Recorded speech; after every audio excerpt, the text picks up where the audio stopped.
Alors, Bezrat Hashem, le Zohar de ce matin, Rabbi Lazar patach ve'amar. Rabbi Lazar ouvre son discours en disant Gal enai ve'abita niflaot mitoratecha. Rabbi Lazar dit Hashem, ouvre-moi les yeux pour que je puisse voir les choses, tous les secrets de la Torah, toute la beauté qui se cache dans la Torah, toutes les bonnes choses. Il y a tellement de choses dans la Torah. Des fois, on lit, on ne fait pas attention. Regardez, combien de fois, combien des années nous lisons la Torah. Depuis Bereshit jusqu'à Zot HaBracha, des fois on s'assoit à Shabbat, après, on va dire 10 ans et 20 ans que tu as lu cette paracha, tu dis, j'ai jamais fait attention à ça.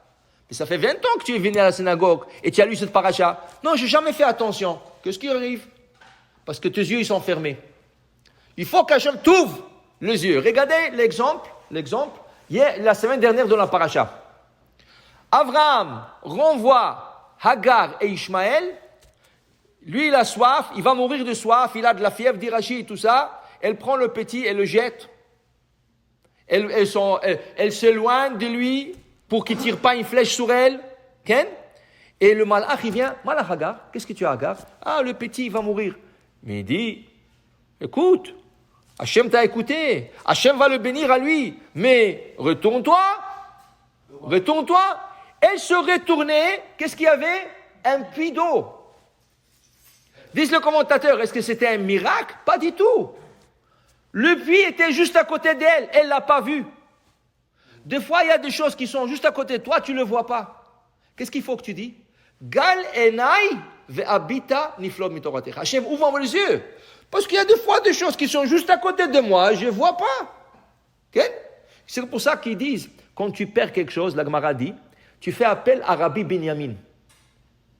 Rabbi Binyamin, dit Rabbi Binyamin, Kulam becheskat sumim. Tout le monde sont comme des aveugles. Jusqu'à qu'Akadosh Baruch Hu leur ouvre les yeux. Et sachez, tout celui qui le dit ce passage, à 100%, 1000%, il trouvera l'objet perdu. Garantie.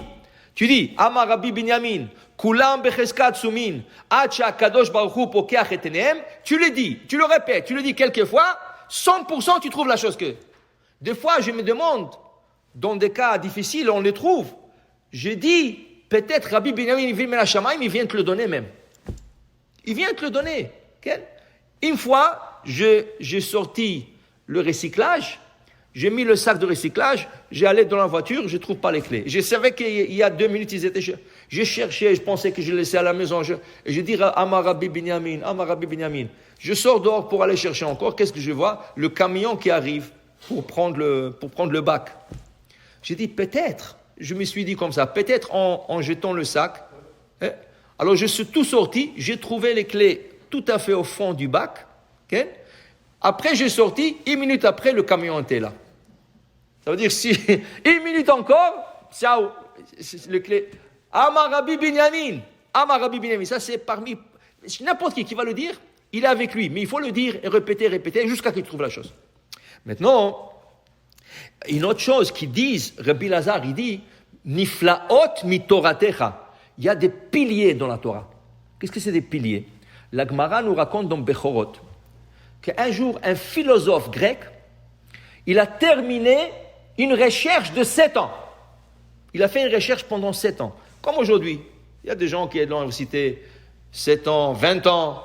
Il y a des gens qui cherchent pourquoi l'aile de la mouche, elle fait comme ça, et l'autre, elle fait comme ça. Ils ont 20 ans, ils sont payés par le gouvernement, ils ont le temps. Le philosophe, il a fait une recherche de 7 ans. Pourquoi? Il voulait savoir combien de temps ça prend pour un serpent pour accoucher, pour donner des bébés. C'était des serpents de l'époque, il y a 2000 ans. Le rabbin Ishraï dit que ces serpents n'existent plus aujourd'hui. Il a fait une recherche, ça lui a pris 7 ans, il a vu que la femelle, dès qu'elle tombe enceinte, ça lui prend 7 ans pour donner des bébés. Le jour qu'il a trouvé ça, il était content, il sortait dans la rue. Qui rencontre? Rabbi Yoshua. Il dit, Rabbi Yoshua, tu sais, j'ai terminé une recherche de 7 ans. Il dit quoi?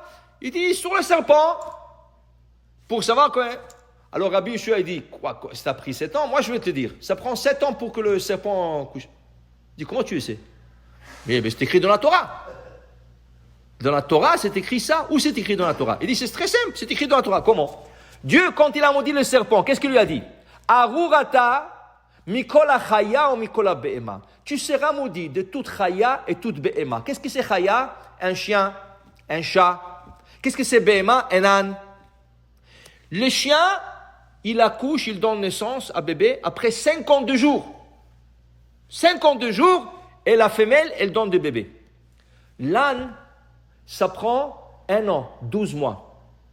Combien de fois il y a de 52 jours dans une année?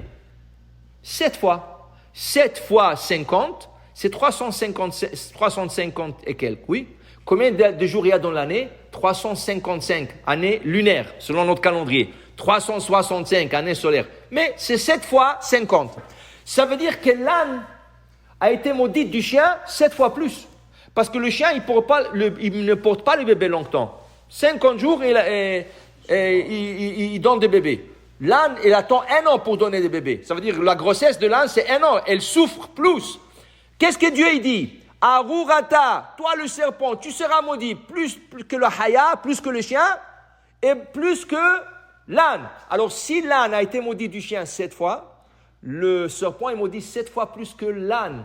Si l'âne accouche à 1 an, le serpent accouche à 7 ans. Il a dit, voilà, c'est écrit. L'autre, il s'est arraché les cheveux, il ne savait pas où se mettre. Ça lui a pris 7 ans de cette recherche. Rabbi Yoshua, il lui donne la réponse sur le pied comme ça.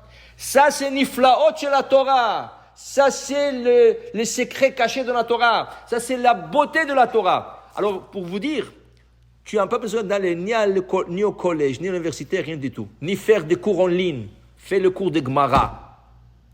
Le Chazonish était un grand rave à Bnei Brak, qui a 50 ans, était connu comme quelqu'un qui connaissait comment opérer un cerveau. Opération de cerveau, c'est le plus compliqué qu'il peut avoir. Une petite faute et tu rends la personne handicap.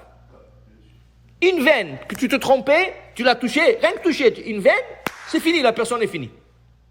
Et lui était connu pour ça. Mais les gens sont partis, ni à l'école, ni au collège, ni à l'université, rien du tout. Et le docteur de Texas, Houston, l'a appelé. D'où il a appris ça? In Gemara, Masechet Chulin. Masechet Chulin. Dans la Gemara Chulin, ça rapporte toute l'anatomie du corps humain et du corps animal. Tu apprends ça, tu connais toute la médecine. Tu apprends tout ce qu'il y a là-bas, toute la médecine. Après, tu apprends un peu sur le virus, tu deviens docteur. Okay? Tu travailles à la ville, prends Masechet Baba Batra, dans Masechet Baba Batra, toutes les lois du zonage, combien il faut s'éloigner de ça, combien il faut ça, qu'est-ce que tu as le droit de jeter, qu'est-ce que tu n'as pas le droit de jeter, recyclage, tout ce que tu veux, Gemara, Baba Batra, elle est la plus longue, mais c'est la Gemara qui traite. Alors je demandais une fois à quelqu'un qui travaille à la ville, il m'a dit, je commençais à l'étudier, toutes les lois, c'est 95% pareil que le loi de la ville. Eux, ils l'ont copié sur la Gemara. Alors pourquoi tu vas aller étudier ça? Étudier la Gemara. Assis-toi dans un collège, étudier la Gemara. Tu vas devenir un inspecteur de la ville. Tu comprends? Hein? Et les avocats. Baba Kama, Baba Metzia. Tu apprends Baba Kama, Baba Metzia. Toutes les lois monétaires, toutes les lois de dommages, tout ce que tu veux. Le meurtre, Nezikim, tout est dedans. Pas besoin d'aller dans ce truc. Tu apprends tout. Oui, alors les Goïms, ils ont copié sur ça. C'est ça. Et la Torah l'avait déjà depuis longtemps. Pour vous dire, investissez-vous dans l'étude de la Torah, comme dit David, Amelech gal enai vabita niflot mitoratecha. Baruch Adonai le'olam. Amen ve amen.